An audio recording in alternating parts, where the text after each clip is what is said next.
The first thing Amadou heard inside the ruins was not the wind, it was a child humming. He froze beneath the blackened doorway of the mansion that had burned 5 years ago, the same mansion where his wife had died, where his little girl had been declared dead, where his own soul had turned to ash. Then he saw it, a small figure slipping through the broken corridor, barefoot, fast reel. Not a ghost, not a memory. A girl with frightened eyes and smoke-stained hands. When she turned toward him, the moonlight hit her face and Amadou stopped breathing. It was Abeni. The daughter he had buried in his heart was alive. But the terror in her eyes was not the terror of seeing a stranger. It was the terror of seeing her father.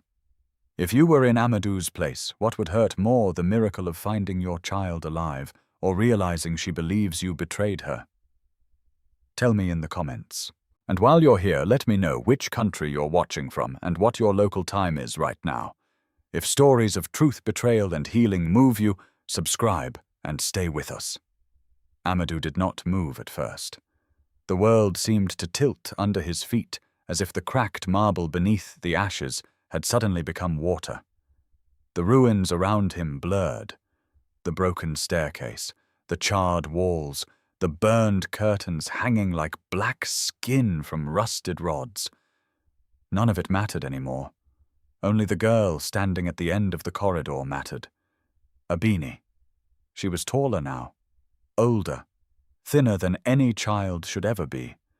Her face had lost the softness he remembered. It had been sharpened by hunger, fear, and years no one should have survived alone. Her hair, once always tied with bright ribbons by Nafisa's careful hands, fell around her shoulders in rough, uneven strands. Her dress was patched from different fabrics, some singed at the hem, some clearly torn from old curtains or forgotten linen. Her feet were bare on the cold floor, but it was her eyes that shattered him. They were Nafisa's eyes, and they were full of terror. "Abeni," he whispered, barely able to breathe. "Abeni, it's me." She stepped back so fast her shoulder hit the wall. A loose piece of blackened plaster fell beside her foot. She did not flinch. That told him more than anything else. A child who no longer reacted to danger was a child who had lived with it too long. He lifted both hands slowly, palms open the way one might approach an injured animal. "I'm not going to hurt you," he said. The moment the words left his mouth, he hated them. Because what kind of father had to say that to his own daughter? Abeni's lips trembled, but it was not with relief. It was with fury. Small, tight, shaking fury. "Don't," she said. Her voice was hoarse, as if she had spent too many years speaking only in whispers. Still, Amadou felt the sound strike him harder than fire. "Abeni, please." He took one careful step forward. "Please look at me." I said don't. She backed farther into the dark hallway, leading toward the east wing, the most unstable part of the mansion. Moonlight touched one side of her face, leaving the other half in shadow. For one aching second, she looked like a child standing between life and death, unable to trust either. Amadou's throat tightened. "You're alive." Abeni laughed. It was the ugliest sound he had ever heard. Not because it was harsh, because it did not sound like a child's laugh at all. It sounded like someone who had learned that miracles come late and only to mock you. "You didn't know?" she asked. He stared at her. "I thought you were dead. You were supposed to." The words hit him like a blow. Amadou blinked. Abeni's chin lifted thin and defiant. "That's what they said. That it would be better if the world believed I died. He took another step, slower this time. "Who said that? Who told you that?" Her gaze sharpened. "You want me to believe you don't know?" "No." His voice cracked. "No, I swear to you I don't." At the word swear, something changed in her face. Not softness, disgust. She shook her head once as if disgusted with herself, for even listening, then turned and ran. Abeni. He lunged after her, his shoes sliding through ash and debris. She moved through the broken corridors with the speed of someone who knew every crack in the floor, every weak beam overhead, every hidden opening in the walls. She ducked beneath a fallen support and vanished behind a split panel near the old music room. By the time Amadou reached it, the panel had swung back into place. He pushed at it, breath ragged, heart hammering, but it would not open. Abeni, he shouted into the darkness. Please, please listen to me. Only silence answered. Then from somewhere deep inside the walls, a voice. You left us. It was not loud. It did not need to be. Amadou closed his eyes. No, he whispered. You left her screaming. His knees nearly gave out. The voice moved again, as if she were crawling through secret spaces built long before either of them were born. You took the safe keys and ran. That's not true. You didn't come back. I was unconscious. His voice rose without his permission. I woke up in the hospital. They told you I was dead. Her voice snapped with bitterness. And that was enough for you. Amadou pressed one hand against the charred wall to steady himself. The ash stained his palm black. He stared at it like it might explain how any father could survive hearing such words from his daughter. No, he said again, but it was weaker this time. Not because he doubted his memory, because suddenly he doubted everything around it. He remembered fire. He remembered smoke, thick as night. He remembered Nafisa shouting his name. He remembered running up the main staircase, then something slamming into the back of his head. After that, nothing but fragments. Light in his eyes. A hospital ceiling. Bakari's voice telling him the house was gone. A doctor saying Nafisa had been found too late. A policeman lowering his eyes when he spoke of Abeni. The tiny burned bracelet placed in Amadou's shaking hands as proof. His fingers clenched now at the memory. A bracelet, not a body, not even certainty. Just grief so overwhelming he had never dared question the details. From behind the wall he heard movement again, very slight, very careful. He lowered his voice. Abeni, I need you to hear me. No answer. I came back because I couldn't keep living with ghosts. I came back because every night I heard your voice in this place. I came back because I failed you. Silence. Then softly, like a knife, slid between ribs. That's the first true thing you've said. He swallowed hard. The panel remained shut, but now he could hear her breathing. She was still close. He leaned his forehead against the wall. Tell me how you survived. Nothing. Please. A long pause followed. Then her voice, flat and wary. I learned where the roof doesn't drip when it rains. Amadou opened his eyes slowly. I learned which storerooms still had cans that rats couldn't chew through. His chest tightened. I learned how to sleep without coughing when the wind pushes ash through the cracks. Every sentence was a punishment. I learned which parts of the house still creak before someone gets near. Someone, not something. Someone. Amadou lifted his head. Someone comes here. Abeni was quiet for too long. Then, sometimes. Who? Someone who never lies. He shut his eyes again. Is it a man? A woman? No answer. Do they bring you food? Silence. Abeni, are you hurt? Still nothing. He stepped back and looked around the ruined music room. The old upright piano had collapsed into itself. Half the ceiling was gone. Moonlight spilled across scorched tiles where Nafisa used to dance with Abeni in the evenings. He could almost see them, the mother laughing, the daughter spinning, the father watching from the doorway with a tired smile and a phone still in his hand because business never quite released him. He had thought he was building a future for them.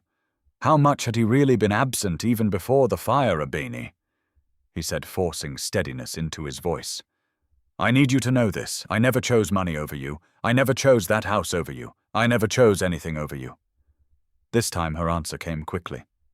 "You already did." The words dropped heavy and final. He went still. Then he noticed it. Near the edge of the doorway, half hidden behind a broken ceramic vase, sat a small metal plate. On it were fish bones, stripped clean, 2 pieces of cassava, and the heel of fresh bread. Fresh. Not days old, not stolen from some forgotten pantry, fresh enough that the scent still lingered faintly in the damp air. Abini was not merely surviving off ruins. Someone was feeding her tonight. He turned toward the plate, and that tiny motion must have betrayed his attention because instantly he heard the scurry of movement inside the walls. "Don't touch it," Abini snapped. He raised both hands again. "I won't." But his mind had already begun to race. Someone had kept his daughter alive for 5 years. Someone had chosen secrecy over rescue. Someone had let the world bury her. And whoever that someone was, Abini trusted them more than she trusted her own father. Amadou looked at the plate, then at the black slit in the wall where her voice had vanished. His grief was no longer just grief. It was becoming something sharper, something colder, something dangerously clear. He spoke into the darkness, not as a broken father this time, but as a man finally waking up. "I don't know who taught you to fear me," he said. "I don't know who hid you here. I don't know who made the world believe you died." He paused, every word heavier than the last. "But I will find out." There was a tremor from inside the wall. Not fear. Not yet. Confusion. Good. Because for the first time in 5 years, confusion meant the lie was cracking. Abini's voice returned quieter now, smaller, more human. "What if the truth is worse than what I believe?" Amadou stared into the dark opening, as though he could see her through stone. His answer came from somewhere deeper than pride, deeper than guilt.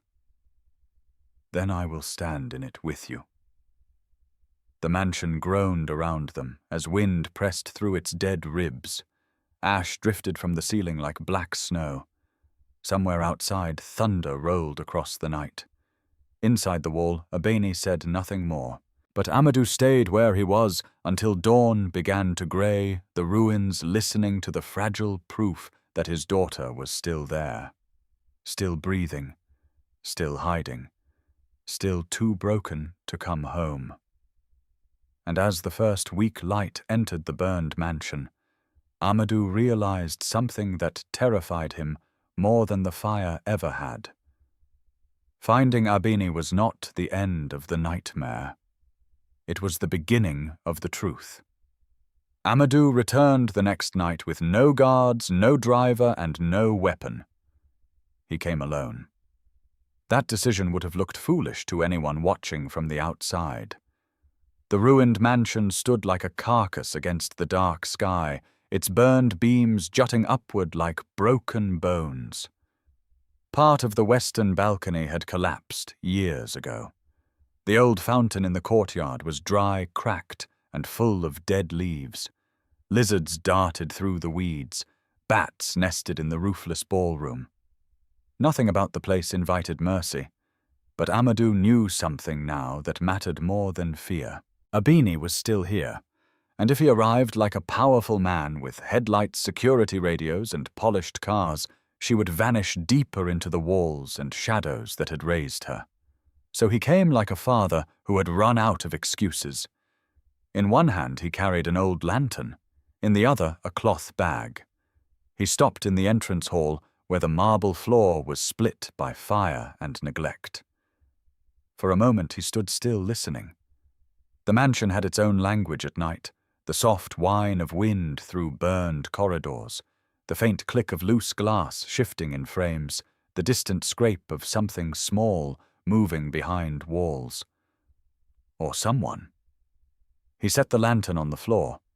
Then, slowly and deliberately, He placed the cloth bag beside it and stepped back. I brought things, he said, into the darkness. Silence. He crouched and opened the bag so she could see its contents if she was watching from one of her hidden cracks or passages. Bread. Dried mango. A wrapped bar of soap. A comb, a pair of sandals, and on top, folded carefully in clean fabric, a faded yellow ribbon. The ribbon had once belonged to Nafisa. Amadou remembered the day she bought it at a roadside market. Abini had been 4 years old, stubborn and delighted, demanding the brightest ribbon in the whole stall because she wanted to look like the sun. Nafisa had laughed and tied it in the child's hair herself, while Amadou stood beside them, taking a call he should have ignored. He stared at the ribbon now and felt shame slide through him like cold water. "Abeni," he said softly, "I'm leaving these here. You don't have to come out. You don't even have to speak to me." Nothing moved. "But the sandals are your size," he added. "Or close," I guessed. A pause. Then from somewhere above him in the cracked ceiling beams came her voice. "You never used to guess." Amadou looked up sharply but could see only darkness. "No," he admitted. "I used to expect people to tell me what I needed to know. That's another true thing." He exhaled almost a laugh, though there was no joy in it. "I'll take it." A faint rustle came from above. Then silence again. He remained where he was, forcing himself not to search for her. If she wanted distance, he had to respect the distance. If she wanted control, he had to surrender some control. That lesson had come late and too painfully. Finally, he sat on the cold floor, ignoring the ash that stained his clothes. The richest man for miles around sat in the ruins of his own house, like a beggar waiting for judgment. "I brought something else," he said. No answer. A story. That at least pulled a reaction. The beam above him creaked. Amadou let his gaze settle on the broken staircase ahead. "When you were little, you used to make your mother tell you the same story every stormy night, about the tortoise who hid under a drum to escape the rain." A long silence followed. Then, almost against her will, Abeni said, "He thought the thunder was giants fighting." Amadou closed his eyes. "Yes, and the rabbit lied to him. Yes." He told the tortoise the drum was cursed. Amadou looked down, smiling faintly for the first time in years. So the tortoise stayed trapped all night when he could have walked out at any time. Another pause. Then quieter Mama always changed the ending. She did. "How do you remember that?" He opened his eyes and stared into the ruins where the dining room had once been. "Because your mother believed children deserved kinder endings than the ones the world gives on its own." The silence that followed was different, less sharp, less defensive. He did not press. After several breaths he heard movement, careful, light, but closer now. She was changing positions, watching him from another place. "When did she die?" Abeni asked suddenly. The question struck him like a brick. Amadou swallowed. "What?" Her voice was flat, but there was strain under it now. "When did Mama die?" He turned slowly toward the hallway leading to the old library. I thought she died that night. But did you see her body?" He froze. No. He had seen sheets. He had seen smoke-blackened paramedics. He had seen grief on faces around him. He had seen a gold bracelet, a burned scarf, and men too quick with answers. But had he seen Nafisa? No. The realization opened inside him like a wound being cut wider. "Abeni," he said carefully, "why are you asking me that?" Instead of answering, she asked another question. "Did they tell you she called your name?" His pulse quickened. "Who told you that?" She did. The world seemed to go silent around him. Wind stopped. The house stopped groaning. Even the distant insects outside seemed to disappear. Amadou rose halfway to his feet, then forced himself down again. He could not rush this. "You saw your mother?" he asked, and his own voice sounded unfamiliar. "I heard her," when Abeni said nothing. "Abeni, after the fire." The words were so quiet he barely heard them. He stared into the dark hall. How long after again silence? Then with visible effort she answered. Long enough for the walls to stop burning. His heart pounded against his ribs. She was alive, a scrape of movement. He imagined her hugging herself in the shadows, staring through some hidden slit in the wall, fighting memory and fear at once. She was hurt. Abeni whispered. She couldn't stand. Amadou's vision blurred. He pressed a hand over his mouth. She kept saying your name. Abeni continued. She told me to be quiet. She said if I cried, they would hear us. Her breath caught. She said you would come. Amadou bent forward until his forehead nearly touched the scorched floor. No. No, no, no. If Nafisa had been alive after the fire, then someone had taken over the story before the truth could breathe. Someone had sealed the ending while there were still survivors inside it. Did she? His throat closed. He forced the words out. Did she tell you who hurt her? Abeni did not answer right away. Instead she asked, Do you remember Uncle Bakari coming to the house more often before the fire? Amadou's body went rigid. Bakari. Even hearing the name in Abeni's mouth felt wrong. Poisonous. Yes, he said slowly. He came often. He fought with Mama. Amadou lifted his head. You saw that I heard it first. Her voice shook now, but not with fear alone. With anger. Old, compacted anger. He wanted papers. Mama said no. She told him she knew what he was hiding. He said Father would never believe her, because Father never looked up from contracts long enough to notice what happened in his own house. Amadou shut his eyes. He could hear Bakari's smooth voice even now. Charming in public, measured in private, always respectful enough to hide contempt, always helpful enough to look loyal. I should have listened more. Amadou murmured. Yes, Abeni said at once. The word landed clean and hard. He nodded once. Yes. There it was. No softening, no mercy. Just truth. Strangely, it helped. Because pity from her would have broken him. But honesty. Honesty meant she was still fighting him, still demanding something from him. And that meant some part of her had not given up completely. He stood very slowly, then stepped away from the bag. You can take the food after I go, he said. He lifted the lantern. And the ribbon, Abeni said. He stopped. What? The ribbon. For the first time, her voice sounded like a child speaking through the ruins of herself. Leave the ribbon. Amadou looked down at the faded yellow strip of cloth. I will. He turned to go walking toward the entrance hall without haste, without looking back. Every instinct in him screamed to stay, to ask more, to demand names, times, details. But trust once burned could not be rebuilt by force. At the doorway he paused. Abeni. No answer. I don't know yet who filled your head with lies about me. He glanced over his shoulder, though he still could not see her. But the worst thing is this, they didn't only lie to you. They lied to me too. Silence. Then a tiny sound. Not a sob. Not quite. A breath breaking.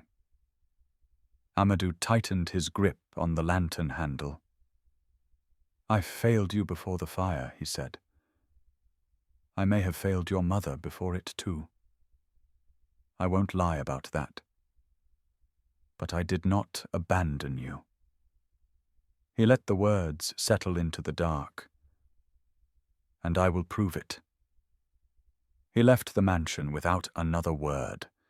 But as he crossed the dead courtyard and the wind stirred ash behind him, he understood something with terrible clarity. Abini had not just been hidden. She had been taught whom to fear, taught which memories to keep, taught which questions never to ask. And somewhere inside all that teaching was the name of the person who had stolen 5 years from his daughter's life. Amadou stepped through the broken gate into the night, the grief inside him hardening into purpose. For the first time since returning, he was no longer wandering through ruins. He was walking toward a hunt. Amadou returned the next night with no guards, no driver, and no weapon. He came alone. That decision would have looked foolish to anyone watching from the outside. The ruined mansion stood like a carcass against the dark sky, its burned beams jutting upward like broken bones. Part of the western balcony had collapsed years ago. The old fountain in the courtyard was dry, cracked, and full of dead leaves. Lizards darted through the weeds. Bats nested in the roofless ballroom. Nothing about the place invited mercy. But Amadou knew something now that mattered more than fear. Abeni was still here, and if he arrived like a powerful man with headlight security radios and polished cars, she would vanish deeper into the walls and shadows that had raised her. So he came like a father who had run out of excuses. In one hand he carried an old lantern. In the other, a cloth bag. He stopped in the entrance hall where the marble floor was split by fire and neglect. For a moment he stood still, listening. The mansion had its own language at night, the soft whine of wind through burned corridors, the faint click of loose glass shifting in frames, the distant scrape of something small moving behind walls. Or someone. He set the lantern on the floor. Then slowly and deliberately he placed the cloth bag beside it and stepped back. "I brought things," he said, into the darkness. Silence. He crouched and opened the bag so she could see its contents, if she was watching from one of her hidden cracks or passages. Bread, dried mango, a wrapped bar of soap, a comb, a pair of sandals, and on top, folded carefully in clean fabric, a faded yellow ribbon. The ribbon had once belonged to Nafisa. Amadou remembered the day she bought it at a roadside market. Abeni had been 4 years old, stubborn and delighted, demanding the brightest ribbon in the whole stall because she wanted to look like the sun. Nafisa had laughed and tied it in the child's hair herself, while Amadou stood beside them, taking a call he should have ignored. He stared at the ribbon now and felt shame slide through him like cold water. "Abeni," he said softly, "I'm leaving these here. You don't have to come out. You don't even have to speak to me." Nothing moved. "But the sandals are your size?" he added. "Or close?" I guessed. A pause. Then from somewhere above him in the cracked ceiling beams came her voice. "You never used to guess." Amadou looked up sharply but could see only darkness. "No," he admitted. "I used to expect people to tell me what I needed to know. That's another true thing." He exhaled almost a laugh, though there was no joy in it. "I'll take it." A faint rustle came from above, then silence again. He remained where he was, forcing himself not to search for her. If she wanted distance, he had to respect the distance. If she wanted control, he had to surrender some control. That lesson had come late and too painfully. Finally, he sat on the cold floor, ignoring the ash that stained his clothes. The richest man for miles around sat in the ruins of his own house, like a beggar waiting for judgment. "I brought something else," he said. No answer. A story. That at least pulled a reaction. The beam above him creaked. Amadou let his gaze settle on the broken staircase ahead. When you were little, you used to make your mother tell you the same story every stormy night, about the tortoise who hid under a drum to escape the rain. A long silence followed. Then, almost against her will, Abini said, "He thought the thunder was giants fighting." Amadou closed his eyes. "Yes." "And the rabbit lied to him." "Yes." "He told the tortoise the drum was cursed." Amadou looked down, smiling faintly for the first time in years. So the tortoise stayed trapped all night when he could have walked out at any time. Another pause. Then quieter Mama always changed the ending. She did. "How do you remember that?" He opened his eyes and stared into the ruins where the dining room had once been. "Because your mother believed children deserved kinder endings than the ones the world gives on its own." The silence that followed was different, less sharp, less defensive. He did not press. After several breaths he heard movement, careful, light, but closer now. She was changing positions, watching him from another place. "When did she die?" Abini asked suddenly. The question struck him like a brick. Amadou swallowed. "What?" Her voice was flat, but there was strain under it now. "When did Mama die?" He turned slowly toward the hallway leading to the old library. I thought she died that night. But did you see her body?" He froze. No. He had seen sheets. He had seen smoke-blackened paramedics. He had seen grief on faces around him. He had seen a gold bracelet, a burned scarf, and men too quick with answers. But had he seen Nafisa? No. The realization opened inside him like a wound being cut wider. "Abini," he said carefully, "why are you asking me that?" Instead of answering, she asked another question.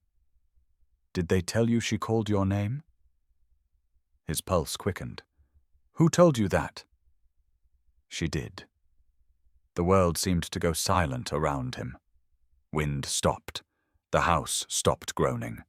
Even the distant insects outside seemed to disappear. Amadou rose halfway to his feet, then forced himself down again. He could not rush this. "You saw your mother?" he asked, and his own voice sounded unfamiliar. "I heard her, when Abeni said nothing." "Abeni, after the fire." The words were so quiet he barely heard them. He stared into the dark hall. How long after again silence? Then with visible effort she answered. Long enough for the walls to stop burning. His heart pounded against his ribs. She was alive. A scrape of movement. He imagined her hugging herself in the shadows, staring through some hidden slit in the wall, fighting memory and fear at once. She was hurt. Abini whispered. She couldn't stand. Amadou's vision blurred. He pressed a hand over his mouth. She kept saying your name. Abeni continued. She told me to be quiet. She said if I cried, they would hear us. Her breath caught. She said you would come. Amadou bent forward until his forehead nearly touched the scorched floor. No. No, no, no. If Nafisa had been alive after the fire, then someone had taken over the story before the truth could breathe. Someone had sealed the ending while there were still survivors inside it. Did she? His throat closed. He forced the words out. Did she tell you who hurt her? Abeni did not answer right away. Instead she asked, do you remember Uncle Bakari coming to the house more often before the fire? Amadou's body went rigid. Bakari. Even hearing the name in Abeni's mouth felt wrong. Poisonous. Yes, he said slowly. He came often. He fought with Mama. Amadou lifted his head. You saw that I heard it first. Her voice shook now, but not with fear alone. With anger. Old, compacted anger. He wanted papers. Mama said no. She told him she knew what he was hiding. He said Father would never believe her because Father never looked up from contracts long enough to notice what happened in his own house. Amadou shut his eyes. He could hear Bakari's smooth voice even now. Charming in public, measured in private, always respectful enough to hide contempt, always helpful enough to look loyal. I should have listened more. Amadou murmured. Yes, Abini said at once. The word landed clean and hard. He nodded once. Yes. There it was, no softening, no mercy, just truth.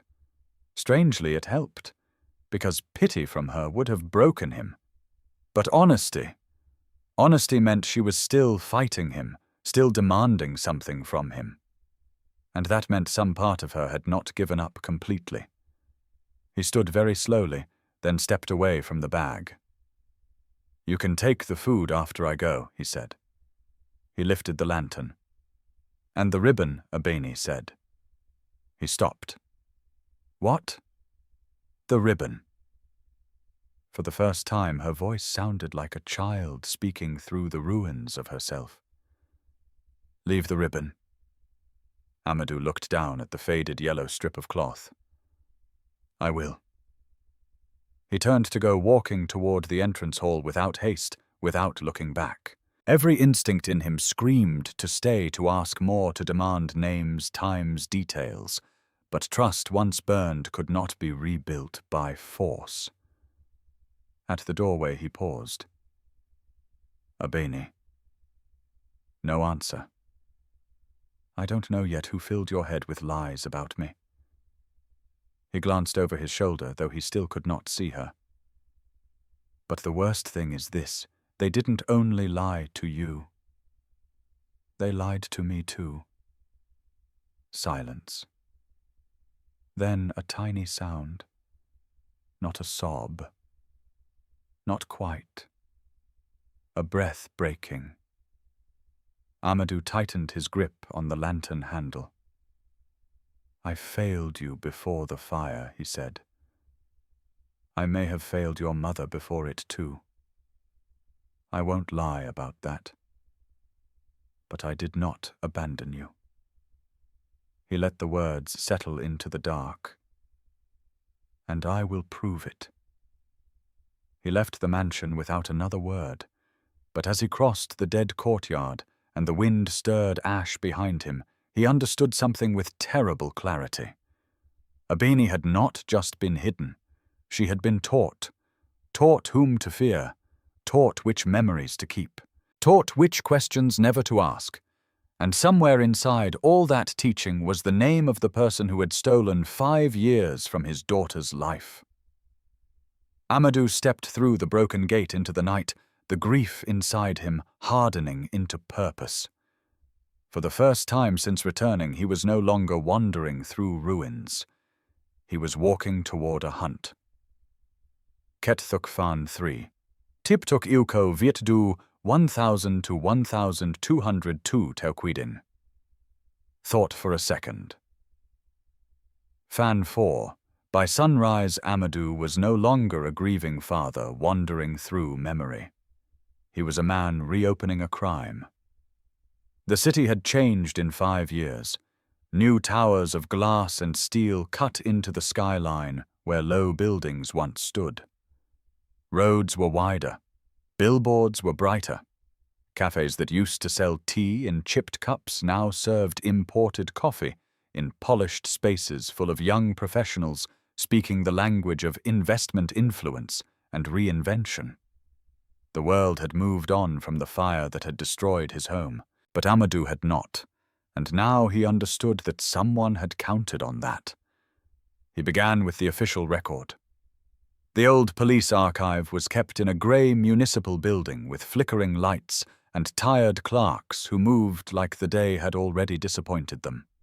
Most people still recognized Amadou even after 5 years of absence.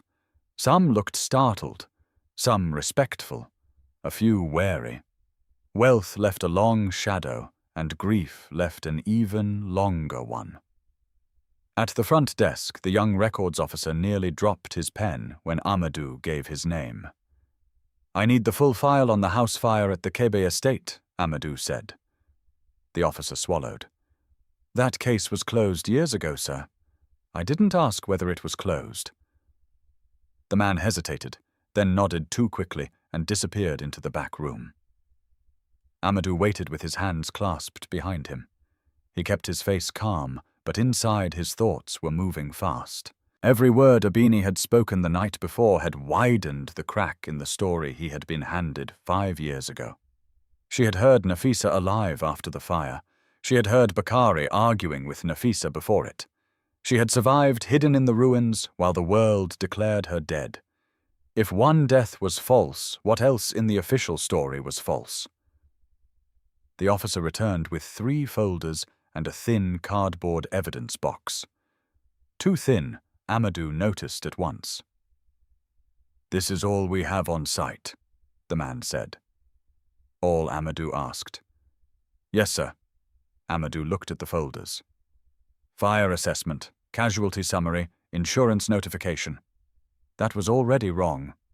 A mansion fire involving the death of a prominent woman and a child should have filled boxes, not folders. He opened the first file and began reading where he stood. The fire report was short, badly copied, and full of language that sounded final without sounding precise. Accelerant suspected in Eastern Corridor. Structural failure extensive. Victims believed trapped prior to emergency access. Believed, suspected, estimated. There was certainty in the conclusion and fog everywhere else. Amadou flipped to the casualty section. One adult female body identified as Nafisa Kebe through personal effects. One juvenile female body presumed to be Abeni Kebe based on location size estimate and household inventory. He stared at the page. Presumed, not confirmed. His jaw tightened. He turned the page faster. No dental comparison, no complete forensic chart, no final DNA certification attached, nothing. He looked up at the officer. "Where is the laboratory report?" The man blinked. "Sir, the DNA confirmation." The officer shifted uneasily. "If it isn't in the folder, it may not have been uploaded." "Uploaded." The young man gave a weak smile. Older cases were digitized in stages. Sometimes supporting reports were lost in transfer. Lost. A convenient little word. Amadou closed the file gently, too gently. Who signed off on this? The officer leaned over, checked the final page, and named a retired investigator Amadou vaguely remembered. The man had left the force less than a year after the fire. "Is he alive?" Amadou asked. "Yes, sir, but—" The officer hesitated. "He's very ill, I heard." "Of course." Amadou took a breath and opened the evidence box. Inside lay a child's bracelet, blackened at one edge. He knew it immediately. It was Abeni's, or rather it had been hers. He held it without touching the burned section. His chest constricted. This was the bracelet placed in his hand at the hospital. This was the object that had broken what little resistance remained in him. He remembered Bakari standing nearby in silence, solemn and supportive. He remembered a doctor speaking softly. He remembered deciding that doubt was cruelty, that questioning death would be madness. And yet here was the truth. The bracelet proved only that the bracelet had been in the fire, not Abeni. He set it back inside the box.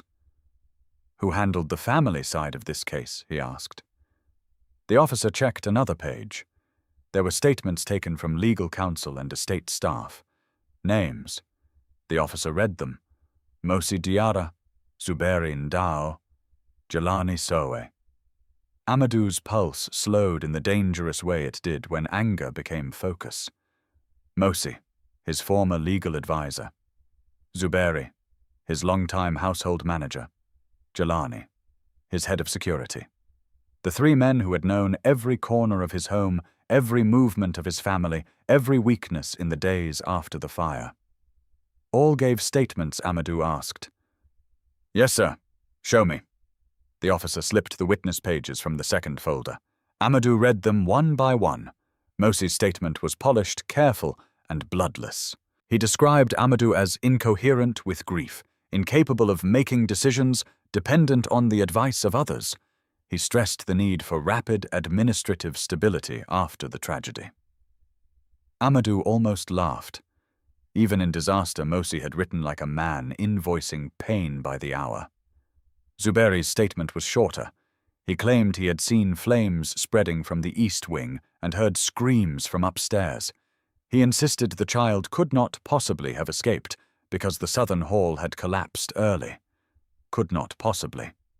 But Abeni had lived in those ruins for 5 years, which meant either Zuberi had been wrong or Zuberi had lied.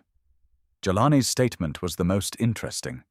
It included a timeline of emergency response and a note that external surveillance footage had been destroyed by heat damage and power failure. Amadou read that sentence twice. Destroyed by heat damage and power failure. The security system at the mansion had been triple-backed. Backup generators, cloud relay, internal mirrored storage. He had paid for that himself after a kidnapping attempt against a business associate years earlier. Even if one part failed, another was supposed to survive. Unless someone had disabled it. Unless someone inside had known exactly what to cut. He lowered the page. The officer shifted from foot to foot. "Sir, would you like copies?" Amadou looked at him. "I would like everything. Digital, physical, missing, corrupted, retired, discarded, archived, and supposedly destroyed." The officer opened his mouth, then thought better of it. "Yes, sir." Amadou left the building with a leather folder under one arm and something darker under his skin. He drove next to the old forensic office. The woman who had once overseen evidence processing no longer worked there, but a senior technician remembered the case. He was older now, with silver in his beard and the blunt manner of a man too tired to perform politeness for the rich. "The Kebe fire," the technician said. "Messy case." "Messy how?" The man studied him for a moment, then seemed to decide truth was easier than diplomacy. Too much pressure, too much speed, too many important people wanting clean answers before the ash cooled. Amadou stood very still. Was the child's death confirmed? The technician rubbed his jaw. "Not by me. By anyone." A pause. "Samples came in damaged," the man said. "Partial. Contaminated. Not enough for full certainty." Amadou felt the air in the room grow heavy. But the case closed anyway. The technician shrugged with bitter helplessness. "It happens. It should not happen with my daughter." "No," the man agreed quietly. "It should not." Amadou left without another word. By midday, the city heat had turned sharp and oppressive. He sat in his car outside a bank tower and reviewed the staff statements again. This time he was not looking for what they said. He was looking for what sat beside them. Dates, transfers, signatures. He opened a second folder of estate records he had requested before leaving his office that morning. There it was.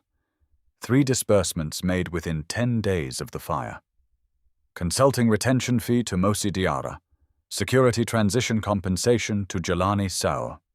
Emergency household closure package to Zuberi Ndao. Each amount was high enough to buy loyalty, silence, or disappearance. None had been approved directly by Amadou. All had been authorized during the period when he was heavily sedated and supposedly unfit to sign. He flipped to the approval page. Temporary Estate Authority Bakari Kebe. Amadou leaned back slowly. Outside, the windshield traffic moved through sunlight, as if the world were ordinary. Inside the car, the last illusion began to die. He had told himself for years that Bakari had simply stepped in when tragedy crushed him, that his younger half-brother had done what family does in a storm, held up the structure until the broken could stand again. But those transfers were not the acts of a grieving brother. They were the acts of a man stabilizing a lie. Amadou drove next to the law office where Mosi had once worked for him.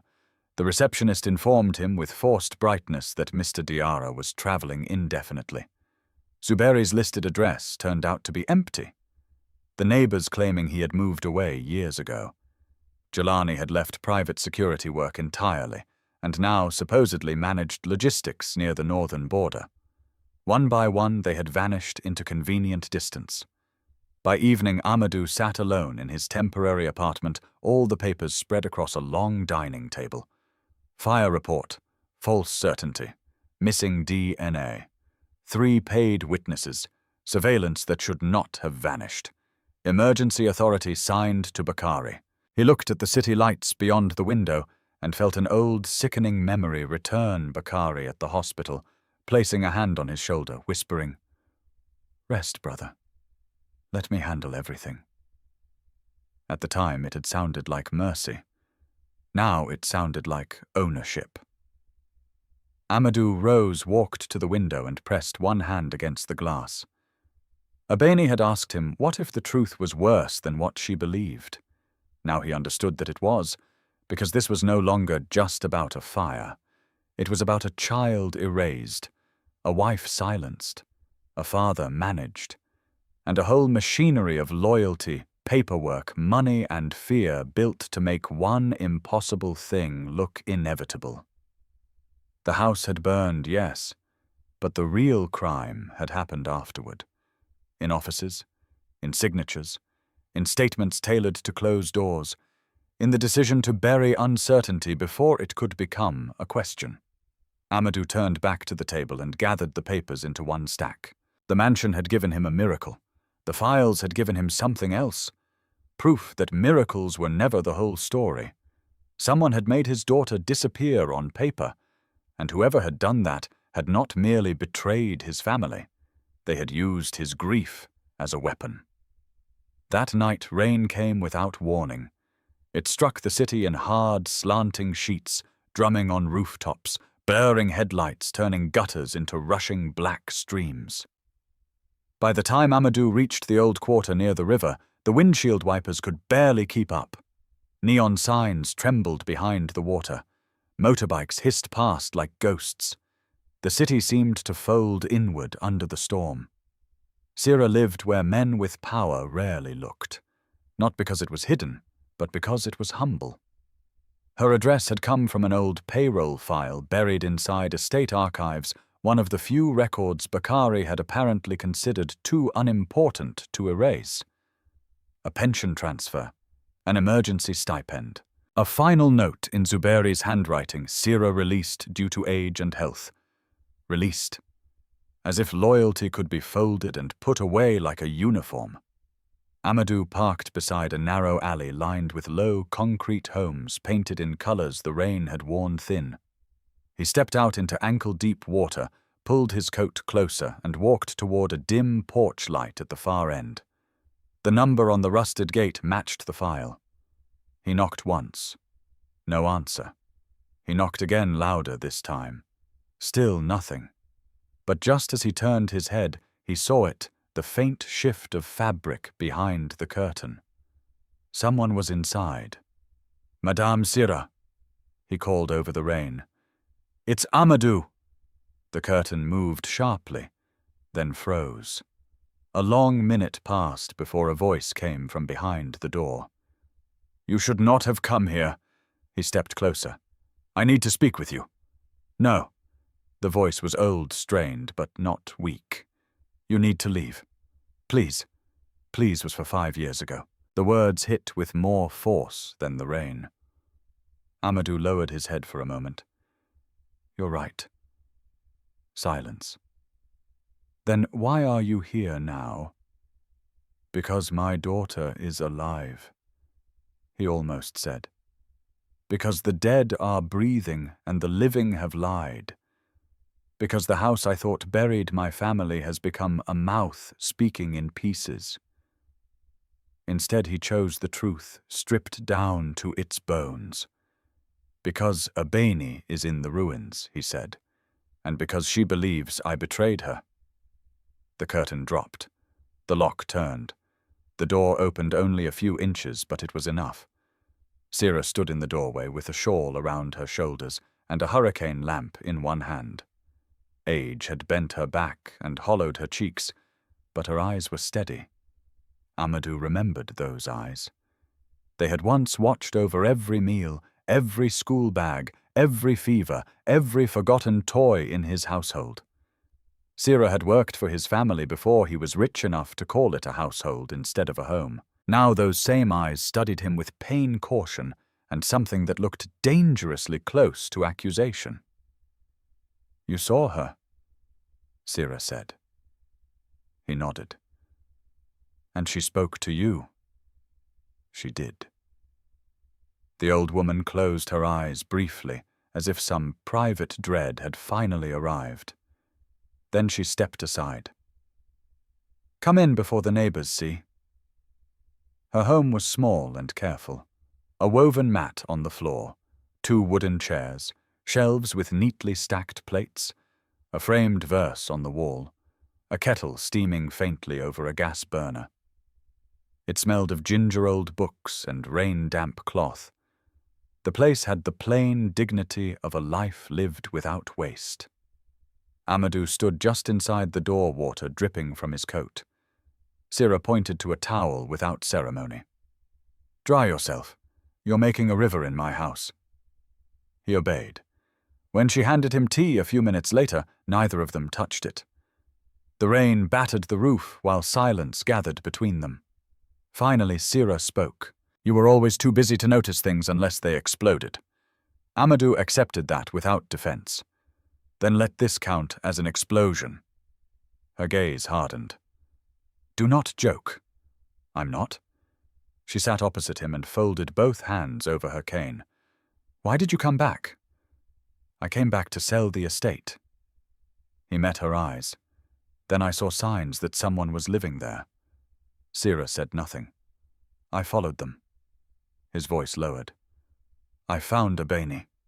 The old woman's chin trembled once. "Did you know she was still there?" he asked. Sira looked at him for a long time before answering. "I knew she was alive." The room seemed to contract. Amadou did not move. "For all 5 years, yes. You let me bury her." Sira's eyes flashed. "No. I let them lie to you because I did not know who among you was still safe. Among you. Not among them. Among you." The distinction cut deep. Amadou leaned forward. "Tell me everything." Sira gave a tired laugh that held no humor. "Men like you always ask for everything when the truth has already become expensive." "Please, Sira." "There was a time," she said softly, "when Nafisa begged you to slow down long enough to listen. That was the cheaper time." He bowed his head.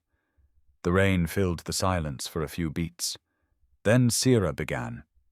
"The fire started in the east corridor, but it was not an accident. I smelled fuel before I saw the flames. Not cooking oil, not electrical burning, fuel." Her fingers tightened around the cane. "I was in the servants' wing. Zuberi had dismissed most of the staff early. Too early. Said the family needed privacy after dinner. I remember thinking it was strange." "Why? Because Madame Nafisa had asked me to stay." Amadou looked up fast. "She asked you to stay?" Sira nodded. She had been afraid for days, maybe longer. She did not say enough, but I knew fear when I saw it. "Why didn't she tell me?" The old woman's face turned cold. "Perhaps because every time she tried, your phone rang. The truth of that landed without mercy." Amadou inhaled slowly. "Go on." "I heard shouting upstairs before the fire spread. A man's voice, then Madame Nafisa's, then glass breaking." Sira's eyes unfocused as if the room around them had dissolved, and she were watching the past return in flame. "By the time I reached the central hall, smoke was everywhere. I saw Jelani near the staircase." Amadou straightened. "Jelani, yes. What was he doing not rescuing anyone?" The answer came flat, bitter, certain. "He was talking to someone on the phone," Sira said. "Calmly. Too calmly. Then he saw me. and shouted for me to get out." She paused. "I did not." Amadou's pulse began to hammer. I went around through the back service passage, the one behind the old linen room. He knew it. Very few people did. I found Abeni there. Sira continued. She was coughing half-conscious, trying to drag her mother by the wrist. Amadou's hand flew to his mouth. "Nafisa was alive," Sira said. "Burned. Struggling. But alam." He shut his eyes. For one terrible second, all he could see was Nafisa's hand reaching through smoke, while he lay somewhere else, useless and absent. "She told me to take the child," Sira whispered. She said, "If they find her, they will finish it." Those were her words. I will hear them until I die. Did she name who Amadou asked, his voice raw? Sira looked directly at him. No. But she did not need to. He held her gaze. Bakari. The old woman did not confirm it aloud. She did not need to. Amadou stared at the untouched tea between them. What happened next? I carried Abeni through the service route to the outer storage sheds. She kept crying for her mother, crying for you. Sira's face tightened. Then the south wall collapsed. After that, there was no going back the same way. He barely managed to ask, "And Nafisa?" Sira looked away. Rain rattled the metal roof like thrown seeds. I never saw her again. Amadou felt something inside him give way. Not dramatically, not loudly, but with the sickening softness of a beam rotting through at the center. Sira continued before he could speak. By dawn, the house was surrounded. Police, security, lawyers, too many men giving orders, too many men telling one another what had happened before the smoke had even lifted. She looked back at him. Bakari was there before the ambulances left. That detail chilled him. "He saw me," she said. "Not with the child. Just me. But the way he looked at the storage shed." Her hands trembled now. I knew he knew someone had escaped. Amadou's jaw clenched so hard it hurt. "So I hid," Abeni Sira said. "First in an abandoned gardener's cottage outside the old walls. Then later, when people began asking questions in the neighborhood, I moved her through the service passages back into the estate ruins. Strange as it sounds, the ashes were safer. No one searches a grave they think is full." The sentence sat between them like a curse. "You should have come to me," Amadou said, though even as he said it, he heard how broken the idea sounded. Sira's expression sharpened. "To which version of you? The one in the hospital surrounded by Bakari's people? The one drugged, watched, and told what to think? Or the one who vanished abroad before the first season changed?" He had no answer, because all three versions were true. "I brought food at night," she said. "Medicine when I could. Blankets. School books sometimes." She learned to read old newspapers by lantern light. Learned which boards to avoid, which rooms leaked, which voices meant danger. Amadou swallowed. She said someone never lied to her. Sira closed her eyes briefly. "I never lied about small things. Only the unbearable one. You told her I abandoned her." "No." Her eyes snapped open. "I never said that." Then who did? Before Sira could answer, a sound split the rain. Not thunder. A sharp crack outside the window. Then another. Glass shattered inward. Sira gasped and ducked as the lamp jumped on the table. Amadou was already on his feet when the third shot tore through the wooden frame above the door. Someone was firing into the house. The first shot shattered the window. The second tore through the wall above Sira's head.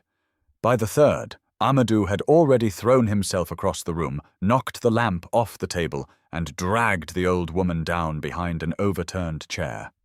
"Stay low!" he barked. Sira was breathing hard, one hand clutching her shawl, the other gripping his sleeve with surprising strength. Outside, rain hammered the alley. The darkness beyond the broken window flashed silver every few seconds with distant lightning. Whoever was out there had chosen the storm well. It swallowed movement. It blurred faces. It made fear sound like weather. Another shot cracked through the doorway frame. Splinters rained over them. Amadou scanned the room fast. One front door, one small back kitchen exit. Two windows, now both vulnerable. No weapon, no security, no police yet. He had come here trying not to frighten an old woman with power and noise. Now the lack of both might get them killed. He leaned close to Sira's ear. "Is there a back way?" She nodded once, still shaking. "Kitchen, through the courtyard, left into the drainage lane." "Can you run?" A hard look flared in her eyes despite the terror. "I can survive." Good, he thought grimly. That seemed to be the only qualification any of them were allowed anymore. The shooting stopped. That silence was worse, because it meant the gunman was moving. Amadou rose into a crouch, grabbed the fallen kettle from the stove, and hurled it across the room toward the front corner.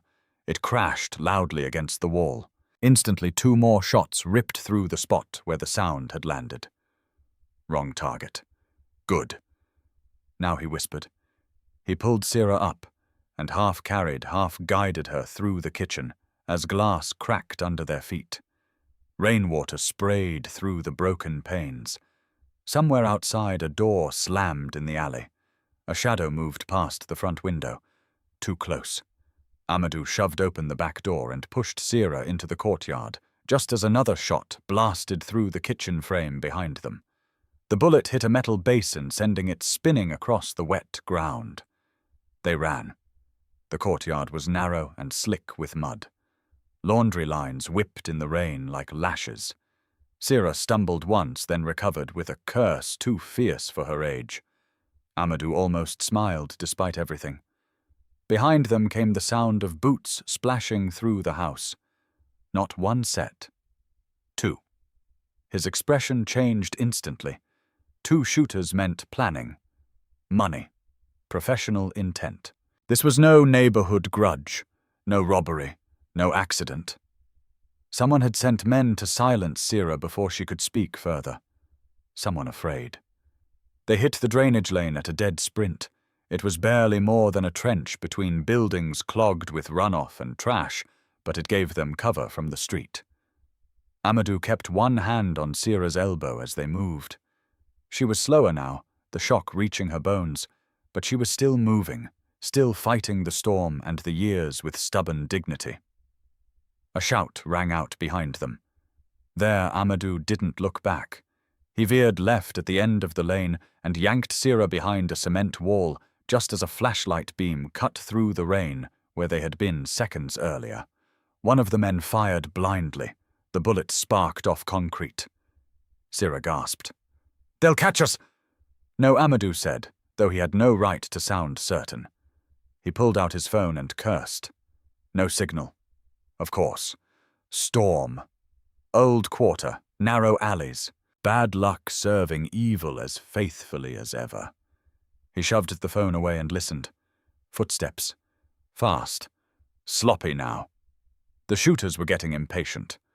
One of them called out to the other in a low voice Amadou couldn't fully catch over the rain, but he heard one word clearly enough.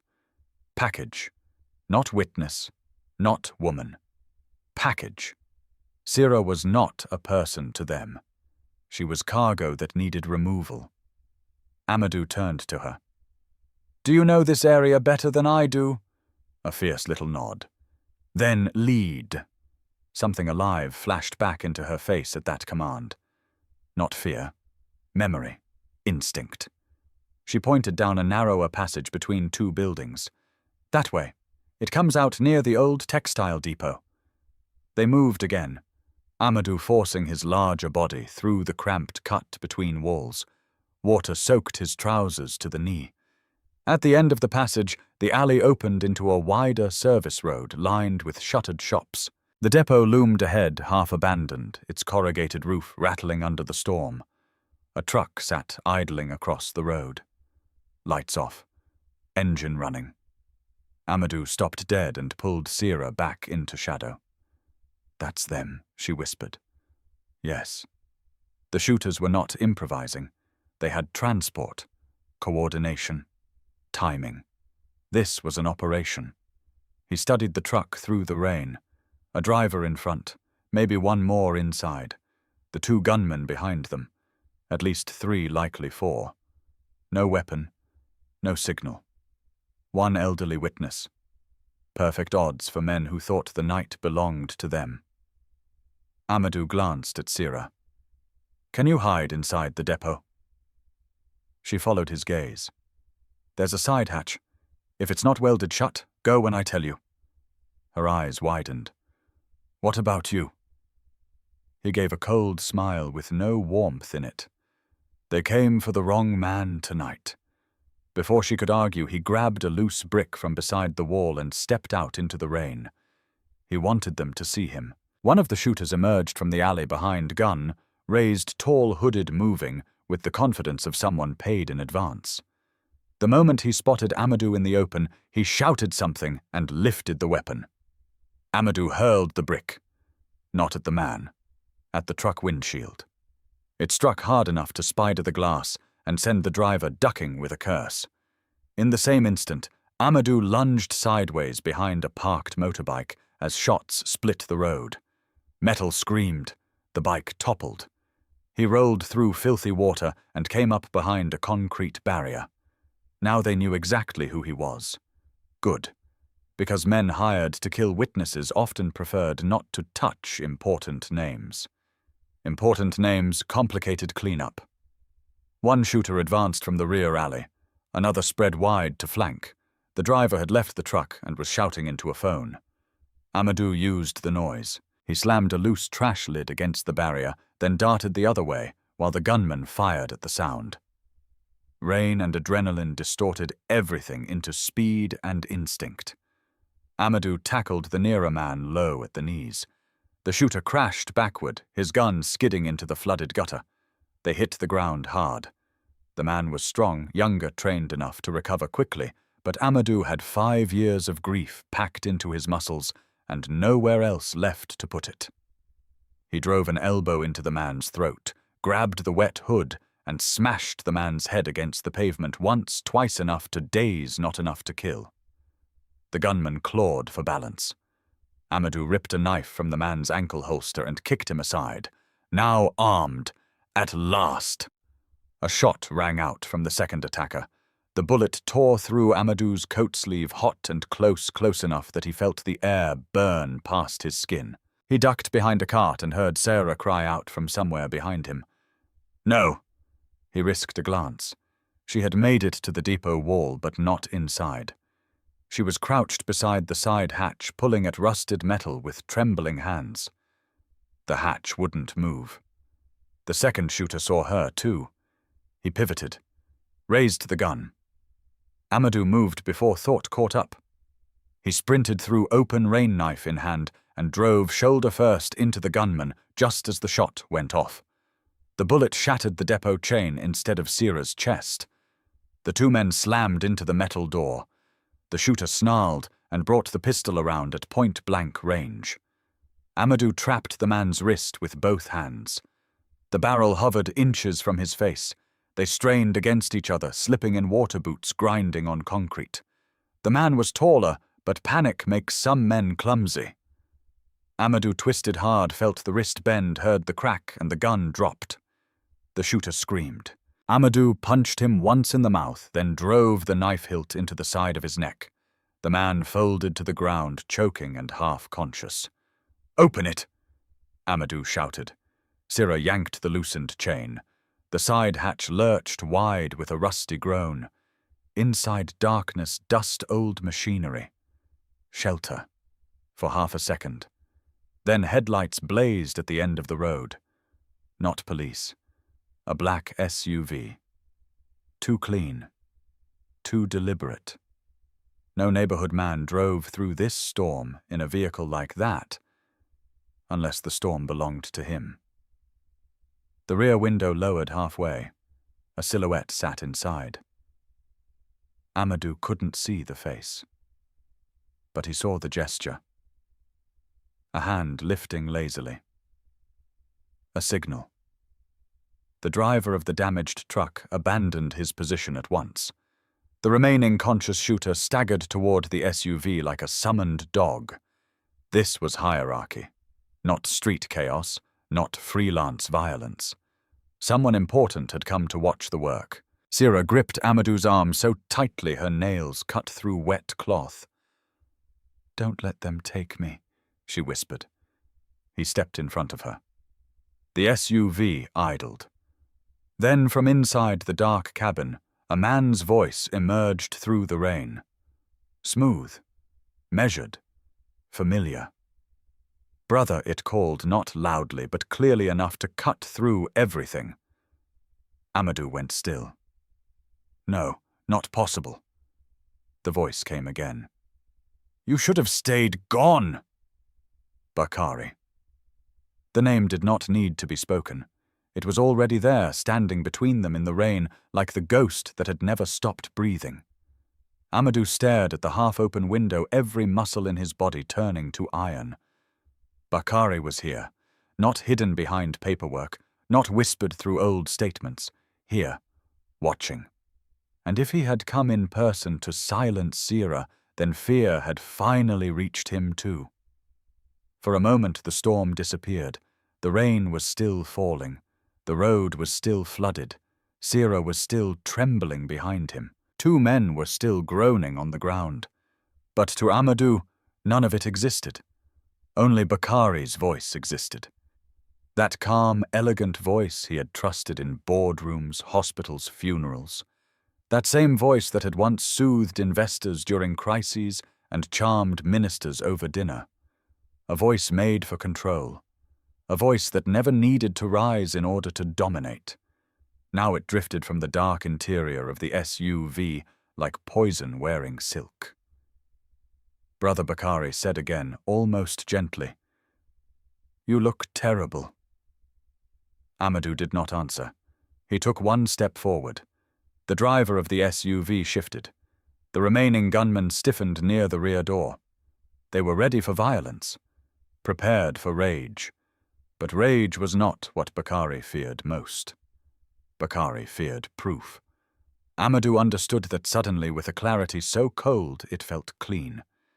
If Bakari had come himself, if he had risked visibility to silence Sira, then the old woman knew something he could not afford to leave breathing. That meant tonight was bigger than an attack. It was confirmation. Bakari was not merely connected to the lie, he was the architect of it. The rear window lowered a little farther. Rain touched the polished black door, sliding down in silver streams. Bakari's face emerged by degrees, sharp cheekbones, trimmed beard, immaculate collar, eyes as controlled as ever. He looked older than 5 years ago, but not in the way grief ages a man. He looked refined by power, fed by it. He glanced at the two fallen shooters with mild irritation, as though disappointed in poor service. Then he looked back at Amadou. "I had hoped," Bakari said, "that when you returned, you would behave like a businessman. Quiet, practical, sentimental enough to visit ruins, perhaps. Not foolish enough to dig." Amadou's grip tightened around the stolen knife. "You tried to kill her." Bakari's gaze flicked to Sira, then away again. "I tried to contain damage." Sira made a horrified sound behind him. Amadou stepped forward again. "Say her name." Bakari tilted his head. "Which one?" Amadou's voice sharpened. "Say her name." For the first time, a small crack appeared in Bakari's smooth expression. Not fear, not yet. Annoyance. "Sira," he said at last, as if indulging a child. "No." Amadou's eyes burned. "My daughter." Silence hung between them. Then Bakari smiled. Not warmly, never warmly. "Abeni," he said. Hearing the name in Bakari's mouth made Amadou's entire body go rigid. Bakari leaned back slightly against the leather seat. Alive, after all. Life does enjoy a sense of theatre. You knew. Bakari spread one hand. Eventually. That one word hit harder than denial would have. Eventually, not surprise, not confusion, confirmation. Amadou moved before anyone could stop him. 2 fast steps through the rain. He reached the side of the SUV and drove the knife point into the seam of the rear door as if he could pry the whole lie open with his bare hands. The driver lunged out, but Bakari lifted one finger. The man stopped. Bakari's eyes never left Amadou's. "You still rush at the wrong moment," he said softly. Amadou's voice came low and brutal. "Tell me what happened that night." Bakari considered him. Then unbelievably he chuckled. "You still think truth is a single event?" He shook his head. "That is your weakness, brother. Truth is arranged, prepared, managed.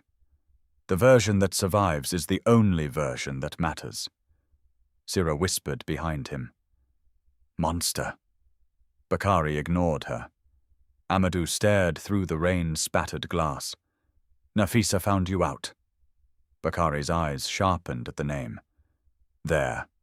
Not guilt. Recognition. She knew about the money Amadou pressed, the shell charities, the diverted contracts, the land deals routed through trustees. His voice dropped further. "She knew you were stealing from the foundation." Bakari's polite mask thinned. "Careful," he said. "You are saying serious things in front of people who may still need jobs tomorrow?" Amadou laughed once, a harsh, disbelieving sound, still thinking like an empire builder while the ground is full of ashes. "Because ashes are useful," Bakari replied. "They cover what was there before." The words landed with such naked honesty that even Sira inhaled sharply. Bakari continued, almost conversational now. Nafisa was intelligent, more intelligent than was convenient. She began asking questions about transfers she did not understand, asking who owned certain subcontractors, asking why the school build program cost twice what the documents claimed. He gave a small shrug. It became tiresome. Amadou felt his pulse pounding in his neck. "So you killed her?" Bakari's gaze held his. "That is not what I said. You don't need to say it." "No," Bakari murmured. "I suppose I don't." Lightning flashed overhead, throwing all of them into stark white for a single brutal second. In that flash, Amadou saw something he had missed for years. Bakari was not driven by sudden greed or emotional madness. He had not stumbled into evil. He had built a life around entitlement. Every smile, every helpful gesture, every patient explanation after the fire, every public tribute to family. It had all been structure, architecture, a carefully designed palace made of other people's trust. And Amadou had helped build it by never looking closely. "Why Abeni?" he asked, his voice suddenly hollow with dread. Bakari's expression changed, not softer but more direct, as if he had grown tired of pretending altogether. "Because children hear things," he said. "Children remember doors left open, arguments half overheard, men seen in the wrong corridor." He glanced toward the depot, where rain drummed on rusted metal. "And frightened children are unpredictable." Sira let out a broken cry. She was a baby. She was evidence, Bakari said. The simplicity of it made the night feel colder. Amadou's fingers curled so hard around the knife that pain shot through his hand. "And me?" he asked. "What was I?" Bakari looked at him almost fondly. "You were useful. It took everything in Amadou not to rip the door off the vehicle." Bakari went on, and now his voice carried that same hospital calm Amadou remembered with sudden sickening clarity. "You woke confused, injured, grieving. You wanted certainty because uncertainty would have destroyed what remained of your mind." He lifted one shoulder. "I gave you certainty. You drugged me. I stabilized you. You isolated me. I protected the company. You buried my daughter." Bakari's gaze did not waver. I buried a problem. The sentence split something open in Amadou. He moved again, but this time Sira's hand caught the back of his coat with surprising force. "Don't," she whispered. "Not like this." He stopped, not because he lacked rage, because she was right. Kill Bakari in the rain, and the truth died with him. The Empire would rebrand the story by morning. A grieving man snapped, a tragic family dispute. A mentally unstable billionaire returned from exile and attacked his brother. Bakari would win even from the ground. Bakari saw the realization settle and smiled faintly. "There," he said, "you do learn. Eventually." Amadou's chest rose and fell once. Abini heard Nafisa after the fire. For the first time, Bakari did not answer immediately. That pause was answer enough. "How long was she alive?" Amadou asked. The driver shifted uncomfortably. One of the wounded shooters groaned in the road. Bakari finally spoke. "Long enough to be inconvenient." Sira covered her mouth with both hands. Amadou felt the world narrow to a pinpoint. How long? Bakari looked away toward the rain-smeared street, almost bored now. "Long enough to keep asking for you." The words hit with surgical precision. Not just death. Waiting. Nafisa had waited. In pain. In smoke. In fear. Calling his name while men decided what ending was efficient. Amadou took a step back from the SUV.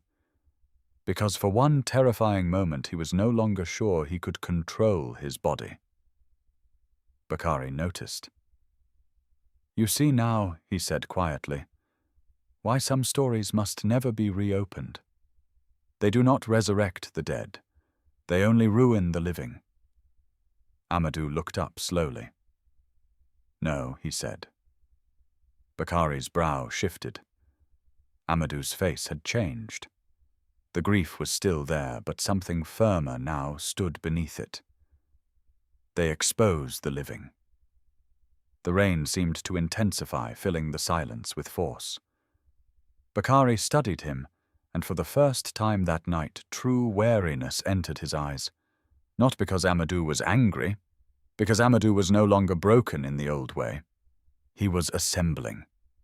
Bakari tapped once on the door. The driver moved instantly. "This conversation is over," Bakari said. "Take the old woman's silence as a gift. Take your daughter if you can still persuade her. Leave the country again. I might even allow the company to remember you kindly." Amadou stared at him. "And if I don't?" Bakari's smile returned thin and elegant as a blade. "Then the house will finally finish what it started." The window slid upward. The SUV began to roll. Amadou stepped into its path, but the vehicle accelerated just enough to force him back. Mud sprayed across his trousers. Within seconds, the black car had turned through the flooded intersection and disappeared into the rain, taking the illusion of brotherhood with it. Only then did Sira speak. Her voice shook, but the words were clear. He confessed. Amadou did not turn. "Not enough," he said. "Enough for me." He looked at her then. The old woman stood bent and soaked beside the depot hatch, but there was steel in her again. "He came because he is afraid," she said. Amadou nodded once. Yes, and fear, he knew now, was the first real crack in Bakari's empire. But it would not be enough to break him. For that, Amadou would need more than rage, more than witness, more than memory. He would need the full shape of the night. Every hidden camera, every buried record, every man paid to sign away a life. And most of all, he would need the one person Bakari had failed to erase. Abeni. Because somewhere in her fractured memory lay the final door, and now, after hearing Bakari's own mouth darken the storm with truth, Amadou understood that opening that door would cost them both. but not opening it would cost the dead everything. Amadou did not go back to the mansion immediately. For the first time since his return, he understood that love alone would not be enough to reach Abini. Truth would not be enough either. Truth could explain the fire. It could expose Bakari. It could tear down the polished lies built over 5 years. But truth could not automatically restore trust to a child who had learned to survive by expecting betrayal from every adult she had ever needed. Trust was not a document. It was a risk. And Abeni had already paid too much for risk. So before dawn, Amadou took Sira somewhere safe. Not to one of his properties. Not to a hotel under his name. Not to any apartment connected to his company or family offices. Bakari's influence could seep into any place marked by wealth and predictability. Instead, Amadou called in one favor from a man who had owed Nafisa kindness long before the family became powerful. Father Matondo, an aging priest who ran a school and shelter on the far edge of the old industrial district. No reporters, no company staff. No digital trail beyond a single burner phone purchased with cash. When Sira was finally seated in a plain room with a dry blanket over her shoulders and hot porridge cooling untouched on a tray, she caught Amadou's wrist before he could leave. "Do not go to the child with victory in your face," she said. He frowned. "Victory. You heard Bakari speak, and now you think the path is straight." Her fingers tightened, still strong, despite the tremor in them. "It is not. You have learned what happened. She has lived inside what happened. Those are not the same thing." He held her gaze. She will not trust a man who arrives saying, "I was right after all." Sira went on. "Because part of her pain is that you were wrong before." The words landed cleanly. Amadou nodded once. "I understand." "No," Sira said. "You understand with the head. I need you to understand with the wound." Then she released him. By the time he returned to the estate, morning had broken grey and exhausted over the city. The burned mansion rose out of the mist like a charred monument to pride.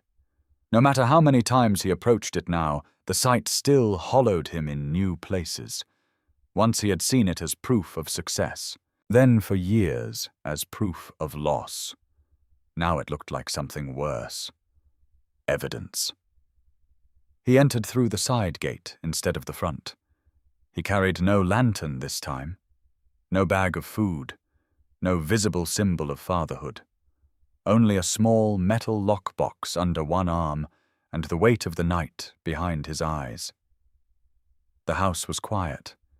Too quiet at first. Then from somewhere above him, the old mansion gave its familiar answer, a faint shift of wood, a tiny scrape of movement, the sense of being watched by someone who had learned that stillness can be armor. "Abeni," he said. No reply. He stepped into the ruined music room where he had last spoken to her through the wall. The yellow ribbon was gone. So were the bread and the sandals. That tiny fact eased something inside him, though he did not let himself call it hope. "I know he came last night," Amadou said into the silence. The answer came from behind him from the broken balcony stairs. "Who?" He turned. Abeni stood 3 steps above the floor, half-shadowed, one hand braced on the cracked rail. She looked even thinner in daylight. The harsh morning grey revealed the scars. The night had hidden a pale line near her temple, a burn mark disappearing under the edge of her collar. Small white seams across her knuckles. Survival had written on her body in narrow, permanent script. "Bakari Amadou," said. He watched her face carefully. At the name, her expression tightened, but not with surprise. So she knew. Maybe not everything, but enough. He tried to kill Sira, Amadou said. That made her move. Not forward, but downward by one step, her breath catching. "She's alive," he added quickly. She's safe. Abeni stared at him, searching for the lie before the meaning. Where somewhere Bakari won't find her today. Today, she repeated. He did not hide the truth. I can't promise forever yet. Her gaze sharpened. Then don't say safe like it means forever. Amadou inclined his head. Fair. Silence stretched between them. Then Abeni descended the final steps and stood on the cracked floor, still out of reach, still angled as if ready to run. You saw him, she said. Yes. And he is afraid. That made something flicker in her face. Not relief. Recognition, the satisfaction of hearing someone else finally name the monster correctly. But it faded quickly. Afraid people do cruel things, she said. Yes. He did cruel things before he was afraid. Amadou had no answer to that because she was right. Fear had not created Bakari. It had only made him sloppy. Abeni folded her arms tightly, thin shoulders rigid. Why are you here? He lifted the metal lockbox slightly. Because you deserve more than my word. Her eyes dropped to it, then rose again. Suspicion first. Always suspicion first. What is that? Some of the documents from the fire. Payments Bakari authorized after the house burned. Statements from Mosid Zuberi and Jelani. Missing lab reports. Things that show the story was manipulated. Abeni's mouth did not soften. Papers. Yes, adults always hide behind papers. The sentence struck hard because it was not childish. It was experienced. Amadou set the lockbox on the broken piano bench and opened it slowly. He did not step back from it, but he did not push it toward her either. These papers won't heal anything, he said. They won't bring your mother back. They won't erase 5 years. He met her gaze. But they can help destroy the lie that stole those years. Abeni looked at the documents without moving closer. I heard him, Amadou said. Her eyes lifted sharply. In the rain last night. He admitted enough. Amadou's voice remained steady, but every word felt like dragging barbed wire through memory. He said Nafisa knew too much. He said you were evidence. He said I was useful because I was broken. Abeni's breathing changed. He saw it immediately, the shallow, controlled pattern of someone trying not to let old terror become present terror. He said, Mama waited for you, she whispered. Amadou closed his eyes briefly. Yes. When he opened them again, Abeni was staring at him with something worse than anger. Pity. It vanished almost instantly, but not before it cut him. You look surprised every time the truth hurts you, she said quietly. Like pain is new. He let the words remain where they landed. It isn't new. No, she said, just late. A long silence followed. Wind pushed through the shattered west window, stirring ash in thin grey spirals around their feet. Somewhere inside the walls, water dripped in slow, hollow beats. The whole mansion seemed to be listening. Finally, Abeni spoke again. If I leave this place with you, what happens? The question came so suddenly that Amadou had to stop himself from answering too fast, because this was not a practical question. It was a test. He understood that from the way she stood, chin lifted, body-tense eyes fixed on him, as though measuring the shape of the man in front of her against the one she feared still existed. You come somewhere safer, he said carefully. That's not what I asked. He nodded once. Then ask it the harder way. She did. What matters more to you now? Abeni said me, or your name. The words entered the room like judgment. Amadou did not blink. Abeni took one step closer, and her voice steadied with a force that seemed far older than her years. If I leave with you, Bakari will come after us openly. If you accuse him, the company will split. The board will drag your mother's name into the dirt. Reporters will call me mad, feral, unstable, hidden, invented, whatever protects money. They will say you made me appear because you want your empire back." Her eyes burned now. "So tell me, if the truth costs you the company, the houses, the respect, the image, the title, will you still choose it?"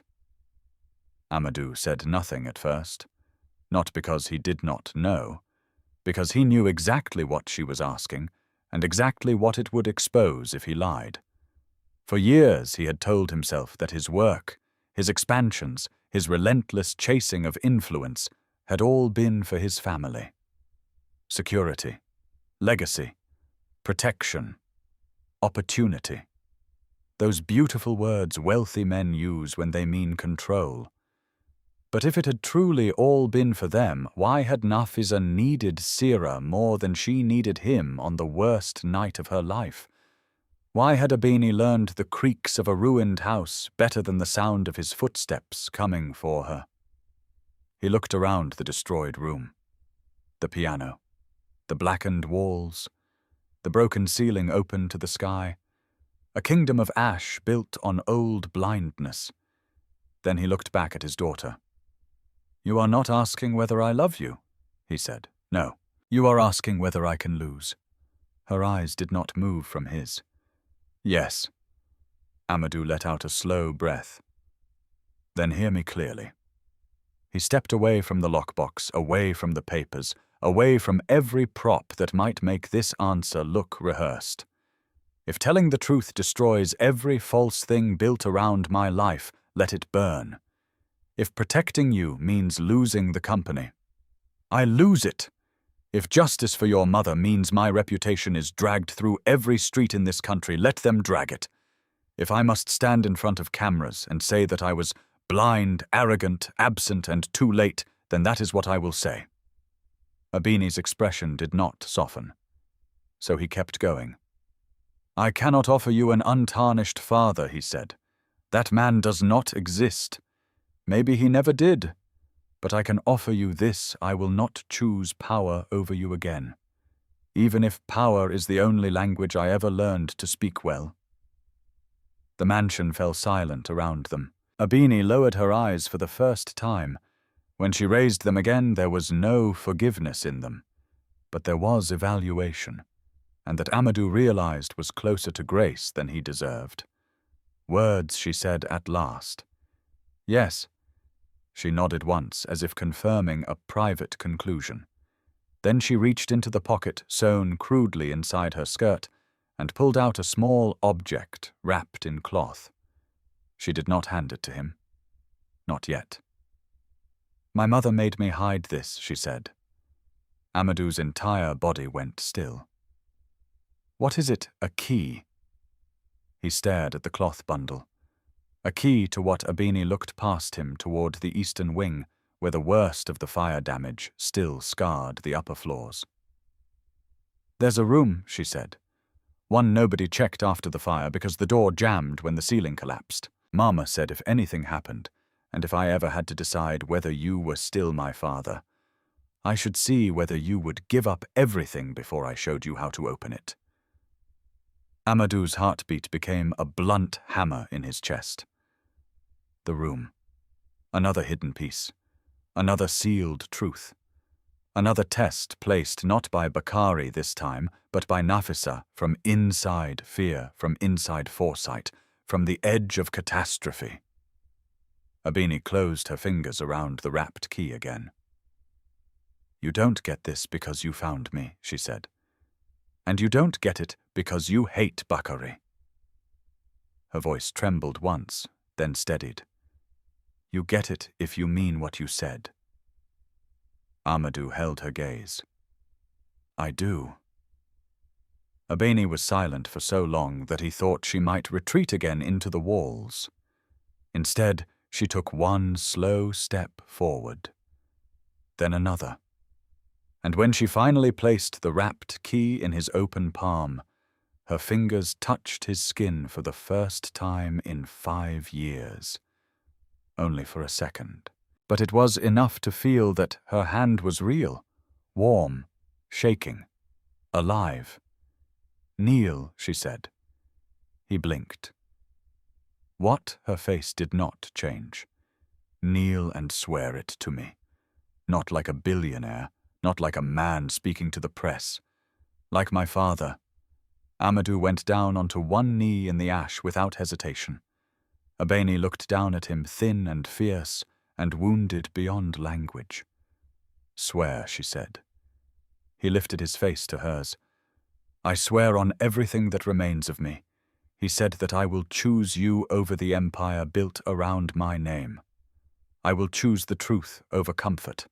I will choose your mother's memory over my pride. And I will not run from what I failed to see again. Abeni's chin trembled. Then she took one step back, as if the nearness had cost her something enormous.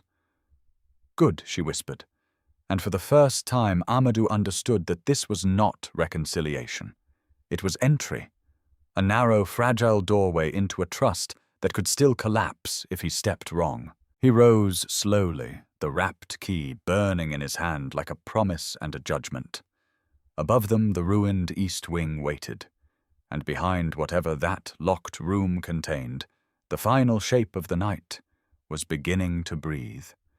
The eastern wing had once been Nafisa's domain, not by title, not by design, by presence. Even before the fire, that part of the mansion had carried less of Amadou's ambition and more of her quiet order. The library with the low reading lamps, the music room where Abeni used to fall asleep across cushions while Nafisa reviewed school proposals, the narrow upstairs sitting room that smelled of cedar and jasmine because Nafisa hated artificial fragrance and insisted real things had enough beauty on their own. Now all of it was ruin. The staircase to the east wing had collapsed years ago, leaving only a cracked service stair hidden behind the linen corridor. Abeni led the way without speaking, moving through the blackened passage like someone walking inside a map burned into her bones. Amadou followed one step behind, every nerve alert to her footing. The walls, the groans of weakened beams overhead. The wrapped key sat in his palm, warm from her hand. Neither of them mentioned that small fact. At the top of the service stair, the corridor narrowed. Smoke had stained everything into shades of dead grey and brown. Plaster peeled from the walls like old skin. Part of the ceiling had fallen inward, forcing them to duck beneath a jagged beam before they reached a half-collapsed door near the end.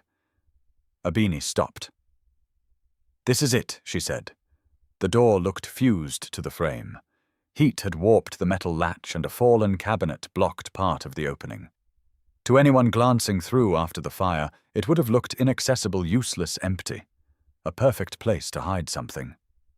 Amadou crouched beside the lock plate. Under the soot, a second mechanism gleamed faintly. Not the standard room lock.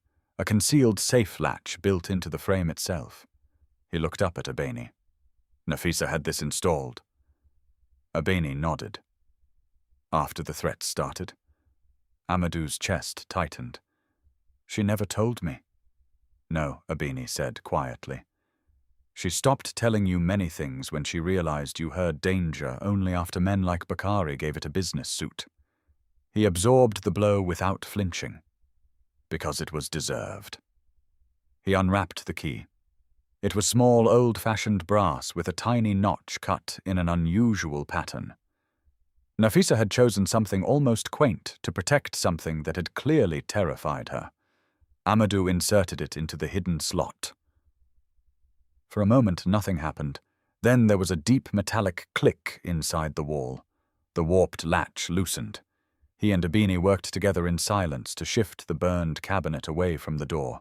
Even that small cooperation felt strange and fragile, like carrying glass across uneven ground. Once the blockage was moved, Amadou shoved his shoulder against the frame. It resisted. He pushed harder. The door broke inward with a splintering groan. Dust rose. The room beyond was dark, but mostly intact, because it had not been a room at all. It was a sealed archive alcove, hidden behind what had once appeared to be a decorative panel wall in Nafisa's upstairs sitting room. The collapse had protected it. The fire had scorched the exterior but starved before fully consuming the space. Inside stood a narrow metal cabinet bolted to the floor, a small desk and 2 waterproof storage boxes. Abini didn't move. Amadou stepped in first, every pulse in his body loud. Nafisa, he whispered, though she was nowhere and everywhere in the room. He opened the top box. Files, ledgers, flash drives sealed in plastic, printouts of transaction chains, photos of land parcels and shell companies, copies of signed transfer authorizations routed through charities attached to Bakari's development programs. The second box contained something worse: a voice recorder, a second phone, and a handwritten notebook in Nafisa's unmistakable script. Amadou sank into the chair at the small desk, as if his legs no longer trusted themselves. His fingers shook when he opened the notebook. Page after page. Dates, names, questions. Bakari meeting privately with subcontractors, who later received inflated education grants. Jelani overriding security logs on nights when no one had authorized changes. Mosey advising discreet internal handling whenever Nafisa asked for external review. Zuberi moving household schedules in ways that made certain family routines predictable. Nafisa had been tracking them. Not vaguely, not emotionally. Precisely. Abini stood in the doorway, arms wrapped around herself. She wrote at night, she said, when she thought everyone else was asleep. Amadou lifted his eyes to her. "You knew about this room?" She nodded.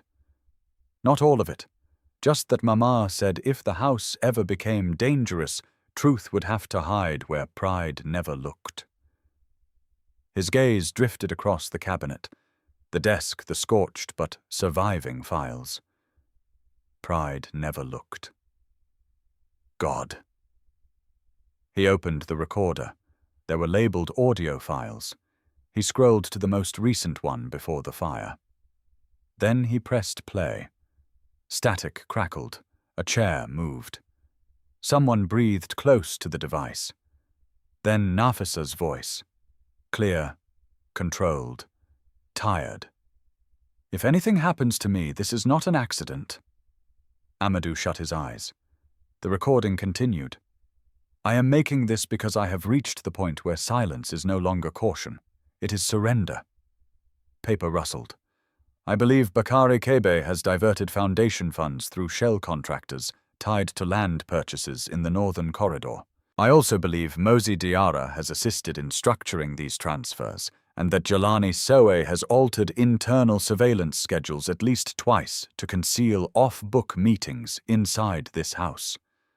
Amadou's hand tightened around the recorder so hard the plastic creaked. Nafisa kept going. "I confronted Bakari this evening. He denied everything. Then he stopped denying and advised me very calmly to think of my child before making accusations I could not survive." Abini made a small sound behind him. Amadou could not turn, could not breathe properly, could only listen. Nafisa's voice softened at the end of the file, but only slightly. "If Amadou hears this, I need him to understand 2 things. First, I did try to tell him. Second, if he did not hear me, it is because the world he built trained him to respect confidence more than conscience." The file ended. Silence filled the room like smoke. Amadou lowered the recorder slowly. Abini's voice came from the doorway, thin and hard at once. "She loved you even then." He looked at her, unable to answer. Because what answer existed for a woman who had been that honest while standing this close to death? He opened the second-to-last drawer in the cabinet. Inside was a backup hard drive labeled in marker East Hall/private cam/auto mirror. His entire body went still. Bakari's people had claimed the mansion surveillance was destroyed. But Nafisa had kept a private mirrored camera system in her sitting room and the eastern corridor off-grid from the central household network. He connected the drive to the second phone. The files loaded slowly. Then a grainy image appeared. date stamp the night of the fire. Amadou swallowed and pressed play. The angle showed part of the eastern hall outside Nafisa's room. Sound was poor, but the video was enough. Nafisa appeared first, stepping into frame, fast tense, arguing with someone out of view. Bakari entered seconds later. Even without audio, the menace was visible in the shape of him. Too close, too composed, too certain of the space he occupied. They argued. Nafisa pointed toward the stairs, ordering him out. Bakari said something, smiled. Then Jelani entered from the far end of the hall. Amadou stopped breathing. Jelani looked both ways before speaking to Bakari. Bakari handed him something. A small canister. Fuel. The image shook as if from impact elsewhere in the house. Nafisa backed away. Bakari caught her wrist. Abeni gasped. Amadou almost dropped the phone. On screen, another figure appeared at the edge of frame. Tiny. Abeni. Little Abeni, barefoot in nightclothes, half hidden behind the door, watching what no child should have seen. Nafisa spotted her. Everything changed at once. Bakari turned. Jelani moved toward the child. Nafisa broke free and shoved a side table into Jelani's path. The canister hit the floor. Liquid spread. Someone slipped. Then the image fractured into jerking motion. A struggle. A lamp fell. Flame ran wild across the floor faster than thought. The camera glitched with smoke. In the blur, Amadou saw himself at the far end of the corridor, arriving too late, shouting, running in. Then Bakari moved toward him from the side. Something swung. The frame jolted. The screen went black. Abeni had both hands over her mouth now. Amadou stared at the dead screen, every vein in his body carrying equal parts horror and certainty. There it was. Not suspicion, not theory, not grief-shaped reconstruction. Proof. Bakari started the fire. Jelani helped him. Nafisa fought. Abeni witnessed it. And Amadou had been struck down before he could reach them. The room seemed to tilt. Abeni backed against the frame. "I remember the lamp," she whispered. "I remember the smell." Amadou rose too quickly, knocked the chair back, then caught himself before stepping toward her. She flinched anyway. He stopped immediately. That tiny recoil cut through everything else, because even with the truth laid bare, her body still expected danger first. "I'm sorry," he said. Her eyes shone, but she did not cry. Maybe she had spent all her tears in years when no one safe was there to receive them. "We can destroy him now," Amadou said, more to the room than to her. Abeni stared at the device in his hand. "No," she said. He blinked. "What?" She lowered her hands slowly. "Not like this. This is the proof. It is part of the proof." Amadou frowned. Abeni stepped fully into the room, and for a moment in the way she lifted her chin through fear, she looked so much like Nafisa that it hurt to see. "If you release this alone, he'll say it was edited," she said. "He'll say grief made you desperate. He'll say I was coached. He'll say the footage came from a damaged drive found in a burned room after 5 years. Her voice sharpened. He'll turn uncertainty into shelter. Amadou knew she was right the moment she said it. Bakari had lived inside plausible deniability for too long to be finished by one blow, however devastating. "He needs to trap himself in public," Abeni said. He studied her. "You've thought about this. For years." Her face hardened. "When you grow up hiding from a man, you learn to think about how monsters die." The sentence settled heavily between them. Amadou looked down at the recorder, the notebook, the hard drive, the files. Enough to destroy a soul. Maybe not enough to destroy an empire. Not yet. Then a thought rose cold and sharp. The board. The press. The company foundation. Bakari would never resist publicly if he believed he could still manipulate the room. Amadou lifted his gaze to Abeni. Then we make him speak where he thinks speech is power. She held his eyes for a long moment. And then, for the first time since he had found her alive in the ruins, she gave him something almost like alignment. A single nod. Small. Controlled. But real. Together, standing inside Nafisa's hidden room among the evidence she had died protecting father and daughter, began shaping not just revenge, but exposure. Not a killing, a reckoning. And somewhere beneath the rage and the ash and the years of stolen life, Amadou felt a fierce, terrible clarity rise in him. Bakari had used the burned mansion as a tomb. Now it would become a courtroom. 3 nights later, the burned mansion was full again. Not with family, with witnesses. The invitation had gone out that morning under Amadou's name, stamped with the authority Bakari had spent 5 years trying to inherit. It was framed as an emergency private gathering at the estate, before a public restructuring announcement board members, legal counsel, foundation auditors, selected journalists, senior police officials, and 2 ministers whose reputations depended on appearing allergic to corruption. Bakari could not refuse to attend without looking afraid. So he came. Of course he came. By sunset, black cars lined the outer road. Portable lights washed the front courtyard in harsh white, turning the mansion's broken arches and blackened stone into a stage built by judgment itself. Security men stood near the gates, but this time they were not Bakari's alone. Amadou had gone around the family machine entirely requesting neutral police presence under the pretext of preserving order during a potentially sensitive estate dispute. He knew Bakari would hear estate dispute and expect a battle over power. He would not expect to walk into evidence. Inside, the old ballroom had been cleared just enough to hold rows of temporary chairs and a long table facing the crowd.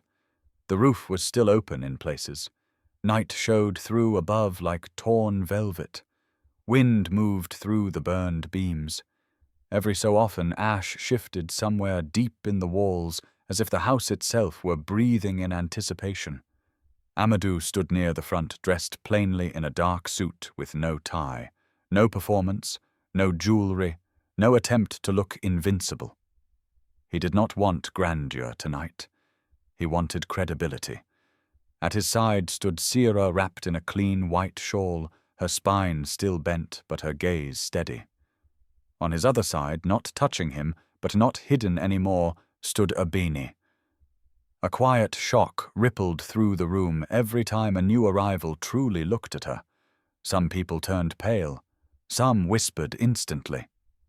One journalist dropped his pen. That alone was worth more than 100 press releases. Bakari had built a public truth around a dead child. The living child had just walked into the room. Bakari entered last. He did not hurry. He moved through the courtyard with that same polished calm Amadou had once mistaken for strength. His suit was charcoal immaculate. His expression was composed, perhaps a shade more solemn than usual for effect. He paused just inside the ballroom entrance and let his gaze travel across the crowd, the lights, the table Sira, and finally Abeni. Only there did he falter. Not much. A breath. A tightening at the jaw, a flicker in the eyes that would have meant nothing to strangers. To Amadou, it was the sound of a lock beginning to crack. Bakari recovered almost immediately and smiled with carefully measured sadness. "Well," he said loud enough for the room, "this is unexpected." Abeni did not move. Amadou gestured toward the empty chair at the far end of the table. "Sit." Bakari gave a soft laugh. "You arrange a spectacle in a ruin and speak to me like a clerk." Amadou held his gaze. "Sit." The room had already started to shift. No one was sure yet whether this was scandal, miracle madness, or war, but everyone present understood one thing: whatever happened next would matter. Bakari took his seat. Amadou remained standing. For a moment he said nothing. He let the place do part of the work, the burned walls, the impossible child, the old servant who had survived an attack, the cameras from the press already discreetly recording more than they had been officially permitted to record. Then he began. 5 years ago, this house burned. My wife Nafisa was declared dead. My daughter Abeni was declared dead. I was told I survived a tragedy. I was told grief had destroyed my judgment. I was told my brother stepped in to protect the family, the company, and the future. He paused. Most of that was a lie. A low murmur moved through the ballroom. Bakari leaned back in his chair, folded one leg over the other, and wore the expression of a man indulging instability for the sake of public patience. Amadou continued. My daughter is alive. She has lived in hiding because the people who caused that fire needed the world to believe she was gone. He turned slightly. Sira. The old woman stepped forward.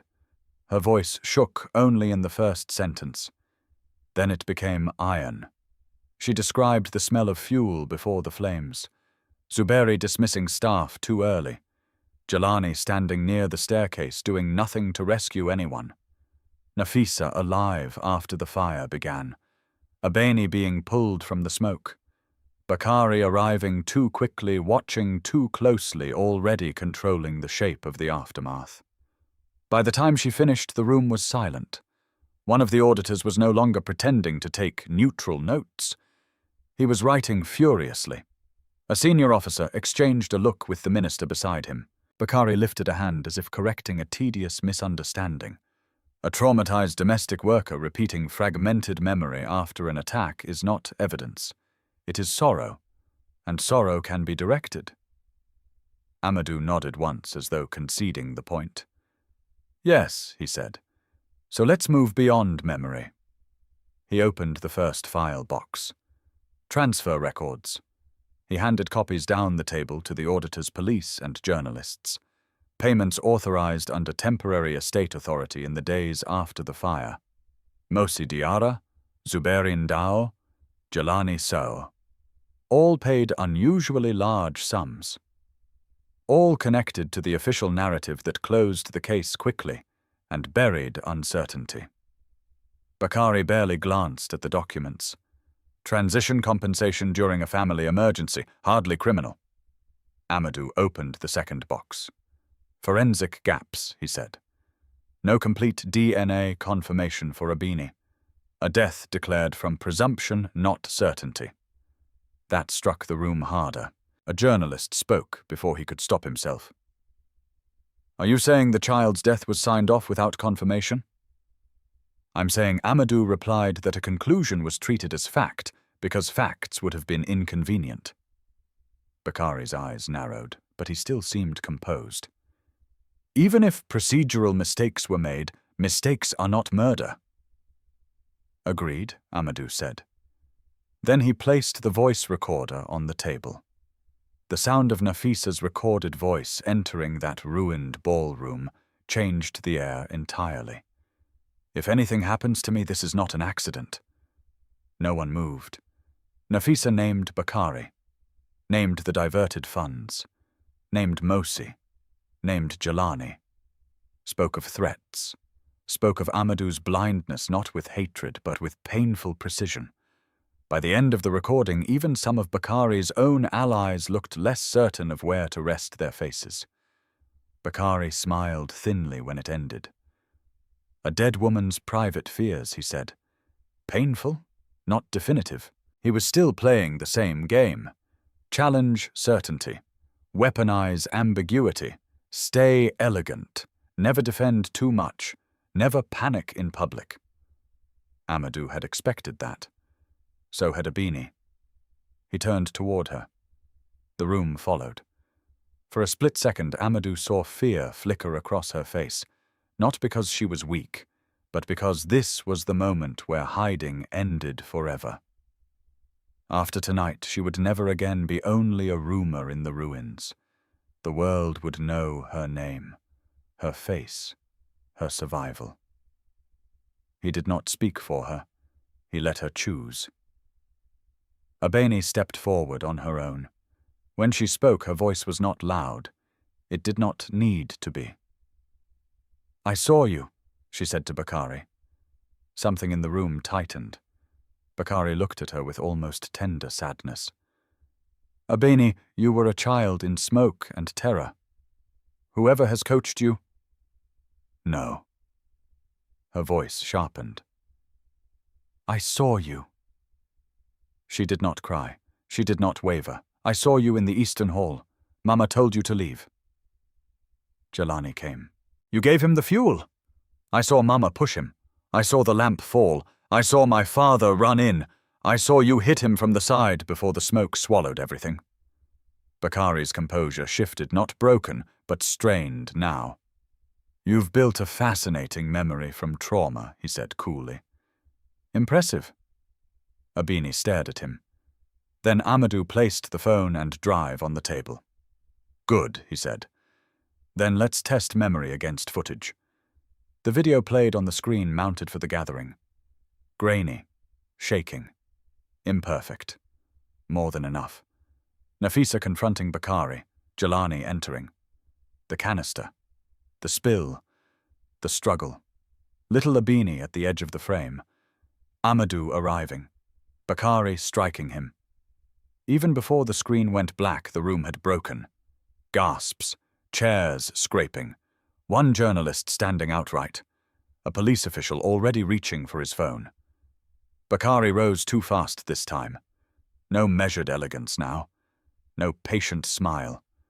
Just fury barely held together by instinct. "This proves nothing about intention," he snapped. "A family dispute during a fire." "You brought fuel," Amadou said. Bakari ignored him and turned toward the room, trying to reclaim control through motion and volume. "That footage is corrupted, unverified, extracted from a hidden source by a man desperate to reclaim a collapsing empire. You're all being manipulated by grief and theater. And by money?" Abeni asked. Bakari's head turned sharply toward her. She was already holding the final document. Nafisa's notebook opened to a page of transaction maps and account names. Abeni lifted it high enough for cameras to catch. "Mama followed the money from the foundation to your land companies," she said. She wrote the names herself. She wrote dates. She wrote who met where. She wrote which children's schools were only half built because you stole from them too. That landed where murder alone sometimes did not, because corruption widened the circle of outrage. This was not just a family tragedy anymore. It was theft from the poor hidden inside philanthropy. Bakari looked around and saw the room leaving him. Really leaving him. The minister's face had gone to stone. The auditors no longer looked at Bakari with professional caution, but with the alert disgust of men recalculating survival. One journalist was already dictating into a recorder. And then it happened. The thing men like Bakari always believe they can delay forever. His control broke. Not completely, not wildly, but enough. He pointed at Abeni, and the civility vanished from his voice. "She was supposed to be gone." The sentence cracked through the ballroom. Silence fell so hard it felt physical. Bakari froze. Too late. Everyone had heard it. He tried to recover, but panic makes liars clumsy. "You don't understand," he said too quickly to everyone and no one. "She complicated everything. Nafisa would have destroyed all of us for paperwork and sentiment. Amadou was too weak to hold what he built. Somebody had to make hard decisions." "There," Amadou said quietly. Bakari turned toward him, breathing hard. Amadou's face was calm now. Devastatingly calm. "That is your truth," he said, "not ours." Bakari's gaze darted once toward the side exit. Police moved. Fast. 2 officers stepped in. Then 4. Bakari saw it and made the mistake of every cornered tyrant. He lunged for the one thing he thought still held power. "Abeni." He moved around the table with sudden desperation, hand outstretched perhaps to seize her, perhaps to shield himself with her body, perhaps by instinct alone. It did not matter. This time Amadou was already between them. Bakari slammed into him. The two men crashed against the edge of the long table, sending files and recorders scattering across the floor. For one violent instant, they were no longer brothers, no longer executives, no longer names on buildings. Just truth and entitlement colliding at last. Bakari swung first. Amadou blocked, drove him backward, and forced him down onto the ash-streaked stone as officers closed in. Bakari struggled, snarling, elegant mask gone completely now.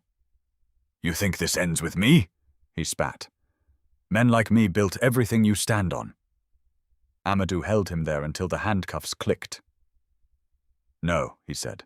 "Men like you fed on it." When the officers lifted Bakari to his feet, the ballroom seemed to breathe out. Years of lies, released in one exhale. Bakari was led away through the same burned entrance where his shadow had once ruled the aftermath. This time there was no control in his stride, no audience he could still seduce. Only cameras, evidence, and the long, humiliating walk of a man finally forced to live inside his own record. After the police left the room, remained strangely still. Abeni stood exactly where she had been, but something in her posture had changed. Not healed, not light, just no longer bent toward hiding. Amadou turned to her slowly. For a second, neither spoke. Then Abeni crossed the space between them and stopped close enough that he could see her fighting the old instinct to pull away. The silence held. And then with a voice so small, it almost broke him. More than all the shouting had she said, "Papa." That was all.